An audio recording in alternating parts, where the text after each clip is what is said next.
Hello everyone, my name is Mirna, and on behalf of the Mindalia TV team, welcome to Mindalia live streaming, where thousands of people around the world gather daily to see the lectures and interviews organized by Mindalia TV. Today with us, Angel Ribo, CEO consultant, TV host, international public speaker, and president of the Wisdom for Kids Foundation, is bringing us once again our dear friend, Daniel Gutierrez. Daniel is an expert in radical mindfulness, and he is a published author, among other things.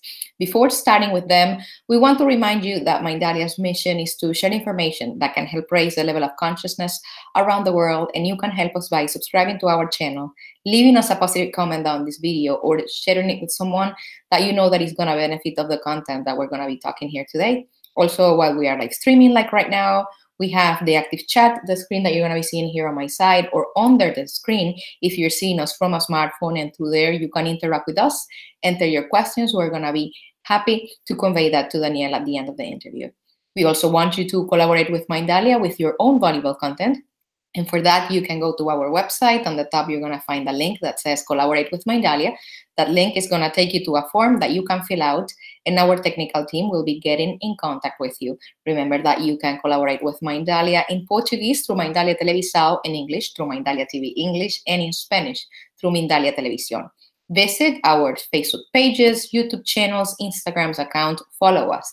In that way, you help us reach as much people as possible, and you're also updated on the information that is being shared daily. Information as beautiful and as interesting as the one that you're already used to see in Mindalia TV. I'm not going to delay this any further, and I'm going to leave you with Angel and with our dear Daniel Gutierrez. Guys, welcome to Mindalia live streaming. The screen is yours. Thank you. Thank you for having us. Thank you. Thank you very much, Mirna, for this wonderful introduction. Welcome back, Daniel. Welcome I know it's been back. too long. I know it's been too long. And this time we're speaking English, though. Exactly. But you know what? I was actually going to make a comment right now, which is we know that Daniel has a very, very, very important Spanish-speaking or bilingual, following. So we would like also to say, bienvenidos. Thank you for being here. Gracias por estar aquí. Yeah. Bienvenidos a todos. Exactly. So, welcome to Mindalia TV. And we're here because of a very, very, very special thing that's happening, these days. And that represents, that's the first question for you. So the first question for you is, what does Radical Mindfulness, this amazing book with this incredible cover, represent in your life, Daniel? Well, I want to define radical mindfulness, because I think that people are, okay, so what's the difference in mindfulness and radical mindfulness? Mindfulness, simply put, is awareness. We can have awareness the way we walk. We can have awareness eating. We can have awareness in just being still. The word radical, for me, means the practice of mindfulness. And it's radical because human beings are very distracted with 80,000 thoughts per day going through our mind. We don't stay focused very long on anything. And so in order to stay mindful throughout the entire day, or at least 60% or something, it's radical thinking to be able to stay in that space. So radical mindfulness is the practice of mindfulness. So I'll give you a little example. So if a person uses meditation or yoga, whatever it is that they use in the morning to center themselves and to hear whatever it is that they're looking for that day, but then they get out on the freeway, and let's just imagine the freeways of Los Angeles. They're 7 wide, 10 wide, and somebody decides to cut you off. If your first reaction is to have your fingers fly, then you have no practice. You have no practice. Our goal is to be centered at all times, or to take that deep breath and become centered before we act, and eliminating the knee-jerk reaction or fight or flight that we put ourselves into.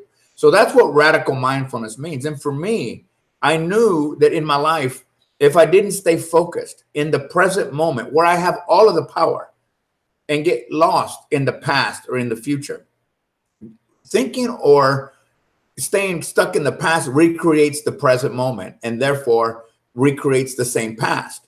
So in being radically mindful, I am mindful that if I stay in the moment where I have my greatest power, where I have my ability to connect to the divine, to God, whatever you choose to call it, that space right there, I can act from that space and create in my life what I seek. But if I get stuck worrying about what's going to happen next month, the only thing I get to see is that when I get to that date next month, that I am absolutely correct. I was correct in my thinking. So it really is about staying more present. And in staying present, our relationships prosper, our finances prosper, our businesses prosper. And so that's really the whole idea behind radical mindfulness. Awesome. And why the book now? Why now? Why are you doing it now? What does that book represent in your career, Daniel? Well, there's a couple of reasons why this book came out now. And one of them is that it is the second anniversary of my mother passing. And when my mother passed, I felt compelled to write her story. So the first part of the book you're going to read is where I was in my career and what my mother's passing represented for me and the lessons that she taught me along those 4 days that I was with her before she passed away. The book is also important because I've been gone for 6 years. And this book represents the transmutation and transformation that I made in my own career and the revelation that there is truth in peace and tranquility, and that we can have peace and tranquility and be successful without needing to step on each other, lie to each other, whatever it is that we do to get where we want to go. And so the book actually lays a foundation for who I am today, what's important a bit today, and the values that I hold dear to my heart today. So it's a very important book in that sense, and has done very well since it came out yesterday. Exactly, yesterday. So, today is February 15th, 2019. And it came out yesterday, and you're already at the top of many different lists worldwide, right? Could you share that information with us? Yes. As a matter of fact, right now we have 11 countries buying the book. 11 countries. We are #1 in the US. We are #1 in Canada. We're #1 in Australia. And we're #2 in Germany and in France, which is amazing to me. I'm so full of gratitude that I have such wonderful friends around the world that want to share the book. And of course, the audience here today can get the book. Just go to Amazon.com. The print book is there too, but the Kindle book right now for the next, probably till tomorrow, is only 99 cents. So go grab a copy. Exactly. I was going to ask you. It's worth 99 cents. I was going to ask you, where can we find it? So you just said, Amazon, 99 cents for Kindle. Yes. And then if they want to buy the hard copy, it's also in Amazon? Yes, but it's right next to it. Yes. So you can buy either one, but I'm encouraging people to buy the Kindle book because it's only 99 cents through tomorrow. Or they can go to my website, danielgutierrez.com, and it says book, and they click on book, and they'll see other things going on that are in the book, like things that I put there for them to free audios from the Little Red Recorder, which you have done an interview with me in Costa Rica. And then there's also, I was on the front cover of Radiance magazine, and it's there too, and they can read the article. Okay, let's ask you a very difficult question. I don't know if people have realized that, but you were like Moses in the cover of your book. Oh my God! So I was just, I obviously remember, the Ten Commandments movie. The Ten Commandments movie, exactly. And I saw you right there. That's Daniel Moses. So Daniel Moses. I'm making fun out of you because there's a lot of there's a strong friendship, and we always have a good time together, and the energy is always flowing very well. But what was the purpose? Because at some point you have to hire someone to do something for a book, because you want the book to help people. Yes. That's why you have a book. Yes. Why did you decide to have that design at the cover of the book? The cover. Well, you know what? I did not even think about the whole Moses thing and until after I looked at it and it was done. What the two oceans on each side represent is the combination or the struggle or the journey that I went through assimilating my corporate business world with my spiritual world. And I think that in our world today, many people are waking up to that. They're waking up to, there's got to be more than just the grind every single day. There has to be more to life than the paycheck. And how can I have both? And how can I have it all?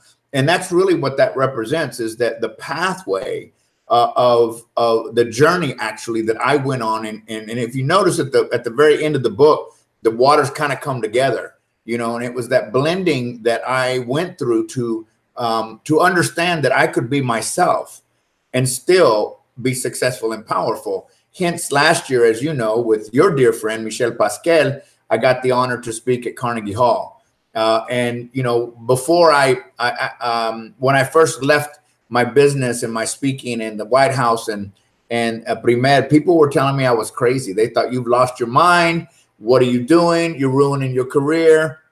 And the truth is that I didn't know if I was or wasn't either. I just knew that I needed to go and find out what my truth was.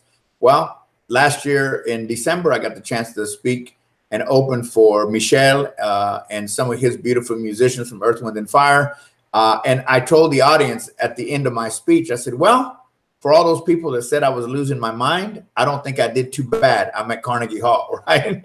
So that's kind of the path, the journey that we can have it all. We can have the success, and we can have the love, and we can have the connection with ourselves and with others and with Pachamama, with Mother Nature, and still be good human beings and still be successful. Because I'm not sitting here suggesting that you have to give up success or money to be spiritual. Actually, it's quite the contrary. Because if you know anything about spirituality or the universe, it always says, I want to give you the desires of your heart. It doesn't say when you feel like it. It doesn't say if you feel like you earned it. It says, I want to give you the desires of your heart. Then that means that anything that we could possibly desire is only as connected to our own consciousness and ability to open up to that. So that's kind of what what I went through, the journey, the beauty of discovering this beautiful connection that I now bring into corporate. As you know, the corporate world is much more open to mindfulness than they ever were. They're open because they're realizing that everything they've done to increase the bottom line by just 10%, sometimes 3%, is considered good when you're talking about billions. But when you give employees and you give people the chance to get centered and present in their cubicles, they are less distracted and more productive. Some companies like Target and Aetna have been doing this for a while now, and they're seeing up to 20% increase in productivity from those employees that are actually playing in that mindfulness space. So it's a beautiful thing. And I know I went around that, but the cover, I never thought myself as Moses. Let me say that right away. I was just saying that there clearly that journey brought together 2 different worlds. And almost, if you want to look at it this way, 2 tsunamis, because they were both important to me. And the journey was bringing them together and then telling the story so that people can find that for themselves. And I would like also to actually tie this into many other things that you do in your life, and you help people actually, helping them go to places where they're going to have a very deep spiritual experience. Yes. And that's intimately connected to this book as well. I would like you to share with the audience, where do you take people and that kind of experience? How is it related to the Radical Mindfulness book? You bet. I think that well, first of all, I take people on spiritual journeys around the world. My favorite place being Peru, 2 or 3 times a year. This year we're going to Bhutan in a couple of months. I'm really excited about that. And I think when you take people out of their hectic environment, get them away from the bombardment of 80,000 thoughts per day and the marketing and the bombardment of social media. When you get them out of that, they tend to find a connection, not only to Mother Nature or to the mountains, but to themselves. And that's the important part, and I think I shared with you that in the near future, next month, I'll be, I don't know what you say, signing for my own spiritual center, my own hotel there in Pisac, Peru. I'm very excited about that. And part of that is to bring people and give them the opportunity to not have any stress whatsoever. When we get into that space, and that's how we get to radical mindfulness. We get to radical mindfulness by practicing mindfulness on a day, moment by moment basis, so that we can see the desires of our heart. And I think when people go to the Andes, or when they go to the Himalayas, or when they go to Mount Everest, in that area, there's something energetic in them that yearns for that connection. And I don't necessarily even need to teach. They will automatically pick it up. Even the most cynical person that's been to Peru with me comes out going, wow, that was amazing. And I think what it is that we're all sick and tired of being sick and tired. We want something we want our lives to mean something. And I think that people are more forgiving and more willing to give to organizations like yours and other organizations when they let go of their need to hold on to whatever it is that they're holding on to so tight that there's no room for the magic of the universe. Besides individuals, what do you think that corporations, companies, even small startups will find in your book, Daniel? I think they're going to find a very simple process. I have a very simple 6-step process that they can go through in the moment and actually take 60 seconds and go through these questions in their mind to get them centered before they act. A lot of times as human beings, we are stimulated by fight or flight. We are stimulated by stress. We're stimulated by fear, doubt, and disbelief. These are human stimulants. So is love. So is compassion. So is understanding. So is community. And when we stop and take a moment to get ourselves in that space, we don't act the same way than we would have if we feel like we had to protect ourselves. And so what people are going to find is that they don't have to do the Himalayas. They don't have to go to the Amazon. They don't have to go to the Andes. They can just take a deep breath right where they're at and completely change their entire life. Not only their health, not only their relationships, but their lives, because it's something that we just don't do as human beings. And that's just take a moment to realize that right here in this moment is the most important moment I have. And everything else that I am experiencing, either in the future or in the past, is an illusion of my own fear. Let it go. And that's what they're going to find in the book, tools and tips that they can use. I have 5 practices and 6 steps that they can go through to keep themselves in the moment, right? In corporate, let's just say someone, the boss calls you into the office. What's the first thing you think? They're going to fire me? I did something wrong?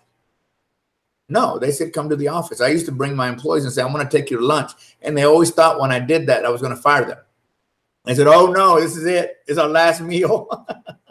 But I was taking them out because I wanted to know who they were, right? So they made all that stuff up. We make stuff up. And what I'm asking people to do is if they can only take 60 seconds, I'm also making this whole idea of mindfulness easy. 60 seconds. So I had somebody call me, Angel, you'll appreciate this. And they said, Dan, I almost spoke in Spanish. Daniel, really? 60 seconds? Come on. Like you would say, come on. Hey, come on, 60 come seconds. On. Yeah. And I said, well, how long have you been practicing meditation and mindfulness? He said, 20 years. I said, good, you should be able to do it in 5. Right? Because if we are practicing, it's a matter of just taking a deep breath. 60 seconds was made for the masses to help them understand that whatever they're hearing about 10 minutes, 20 minutes, 30 minutes, giving them the okay to realize that you can start with 60 seconds and then build yourself up to 180 and 220 or 240. And before you know it, you're actually sitting still for 5 minutes and your life can change. And why do you think we are so hooked up onto the past and into the present? Why do you think we are, at what point in our lives are we starting to be programmed right, thinking in the past and in the future, according to your experience? What do you think? I think as babies, don't touch that or you're going to electrocute yourself. Don't do that. Don't do this. Or when I was a kid, I did that. Mom, our parents, this is not a good idea because when I was your age, and we're constantly living in the past. That doesn't mean that our parents can't teach or that people shouldn't teach, but we're constantly thinking about the past. Now, there's even the thought process that, history repeats itself. Well, history repeats itself because we focus on it.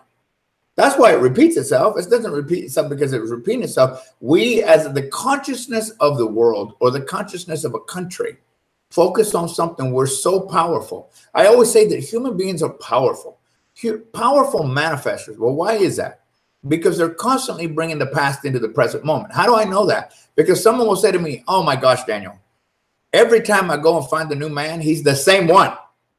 I always pick the same one. Well, why is that so? Well, because we're focused on not attracting that person. And so where our attention is what comes up.